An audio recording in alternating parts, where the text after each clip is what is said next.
I spent the last 5 days driving from San Diego to Chicago, and the whole time I was driving I was wondering, are there any distilleries on my route that distill absinthe? And it turned out that there weren't. Then I got to my parents' house and realized that there is an absinthe distillery 13 minutes away from where I grew up. And so here we are in front of the distillery. We're in Thornton, Illinois, and this is Thornton Distillery, and we are about to take a distillery tour and a tasting. So I'm going to take you guys with me.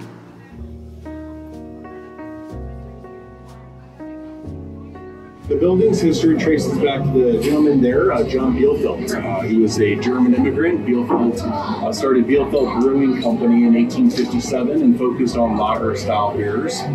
Now this is pre-electricity, pre-refrigeration obviously, so they were making lager-style beers, doing a cold fermentation under the frost line. I believe at that time she was using the limestone spring water. We're not entirely sure when the well got tapped, forming the artesian well.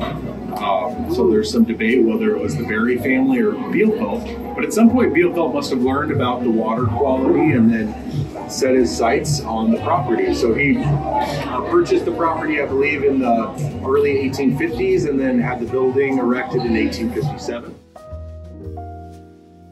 If I made you a barrel of whiskey and I left it behind the bush on the corner and you came back at midnight and picked it up when the coast is clear, that's a dead drop. So we kind of look at the building's history of malt fermentation and are trying to pick up from where our predecessors left off, and take it a step further. Instead of making beer, we're making single malt whiskey. Single malt's not out yet. We're going to talk more about that when we go into the distillery, but that's where the dead drop name comes from. And then the water is just sort of the common thread throughout the history, from the immigrant brewers to us today. It's key to the building's history, and it's key to everything we do here, so that's why there's a little droplet in the middle. That leads us to the next stop on the tour. We're going to go down into the artesian well. This is sort of like the Goonies portion of the tour. So this is our limestone filtered artesian well. Thornton's home to the largest limestone quarry in the Western Hemisphere, so it's a huge mass of limestone. And limestone filters out iron from water, which benefits the fermentation process. Iron. If you have limestone filtered water, you have a leg up over your competitors that might be using regular municipal water. This is a pretty strong action. I think back in the day, what they would do is the water would essentially, just based on its natural pressure, they would send it up to a big cistern on top of the building and then allow it to accumulate up there, and then they would gravity feed it to the rest of the property.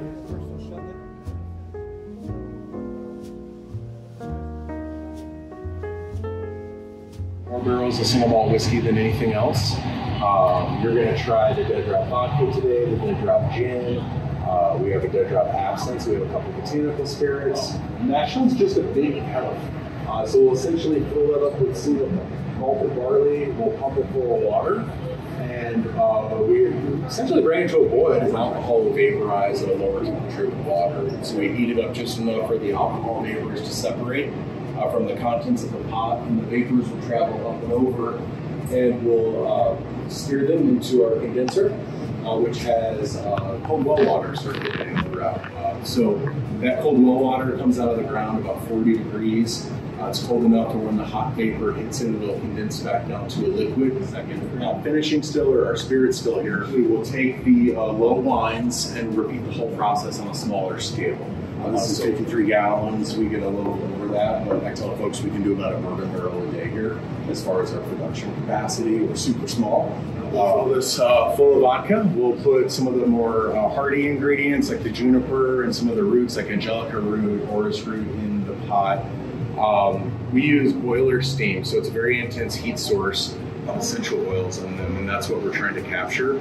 Different essential oils will volatilize at different temperatures, right? So same goes for distilling. We'll put some of the more hardy ingredients here in the pot that can endure the intense heat. And as the spirits vaporize and travel away from the heat source, the temp decreases, and then we'll channel them through this cylinder here, which we refer to as a botanical basket or a gin basket. And then we'll put some of the more delicate botanicals in here. So initially we're using a lot of brand new bourbon barrels, and we've since switched to single malt, which allows us to use used barrels. So initially when we first started, we put down some rye in those smaller barrels. We don't use small barrels any longer. We have those filled with some single malt.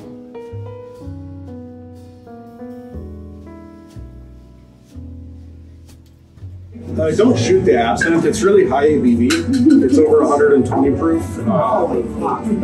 So it's our Louchifer Absinthe. We call it Louchifer just to talk about the louching or the louching process. We thought it was a cool way for bartenders to discuss it with customers. There's a lot of botanical oil that goes into absinthe. So you can see like it's crystal clear. All that essential oil is in there, contributing flavor. You just can't really see it. When we add water though and decrease the solution or the alcohol level, the oils will fall out of solution and louch or louche, also known as the ouzo effect. So if I add some cold water here, you'll see it almost has like a blue opalescence, and that's just all the essential oils like kind of presenting themselves. So wormwood does contain thujone, and it is good for like clearing your system of parasites, your livestock, or any sort of parasites that might live in your stomach. But if you were to, I guess, hypothetically consume enough wormwood, that thujone would then be bad for you as a living organism as well. But you have to like consume so much absinthe that you would die of alcohol poisoning before the thujone would actually have an ill effect on you. So a lot of it was just propaganda that they utilized to like demonize absinthe, and I think it was 2007 they legalized it in the US. We use wormwood at ours. We had to send it off to get it tested for thujone levels. But